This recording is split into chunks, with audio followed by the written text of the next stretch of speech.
Bishalgarh bypass লাহারো বিসিব্रै উমরনি এমডি জামাল মুঙ্গৈ লামা পার খ্লাইথানি সিএনজি ট্রাক মালখুমতলা ক্লাই ফেরজাগৈ পাতিমা থায়ানো থৈনানি লামাও ক্লাইnya nangkha koktoma manei patima thayo thangui sogoi Bishalgarh হটবথাই বেদিংনি আদংর পাতিমা থাইনি অজরাইনো খসাবই বিশালগড় বখাকজেনি সাকামনগর তলাঙ্গি থাঙ্গা ইয়াগুলো সাকনানি রক রেফারি রহরকা হাপানিয়া সাকামনগ ঘটনা হয়েছে গিয়া ওই গ্যাসের গাড়ি একটা গ্যাসের গাড়ি মোহাম্মদ হুসেন 4 বছরের বাচ্চা।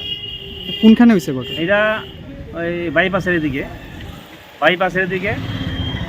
ওই মাদ্রাসার সামনে আর কি, মাদ্রাসার সামনে বাইপাসের সামনে। আচ্ছা, এরপর বাইপাসের মধ্যে আপনারা কোনখানে নিয়ে আইছেন? আমরা এখানে বিশালগড় হসপিটালে। বাচ্চাটার বয়স স্যার কেমন? 4 বছর বয়স। বিশালগড় হসপিটালে নিয়ে আসছি আমরা, বিশালগড় পাইছে ইসলাম। রোগীর অবস্থা কিরকম স্যার? অবস্থা সিরিয়াস।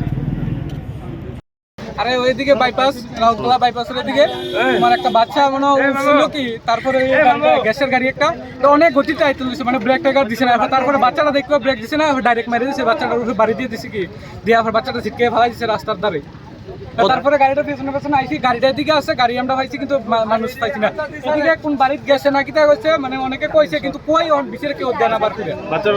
বাচ্চাটা বয়স কত, মানে বছর 10 বছরের বেশি। নাম কি? এর নাম হচ্ছে হাসান মিয়া। বাবার নাম মনে হচ্ছে। কোন জায়গায় বাড়ি? এটা উত্তরা। কোন জায়গায় ঘটনাটা হয়েছে? এটা উত্তরা বাইপাস স্টেশন বন্ধ। গাড়িটারে কোন নিয়ে আটকেছে? গাড়িটা লকডাউন বাজারের এই পাশে আটকানে পড়ছে। বাচ্চারা এখন কই আছে?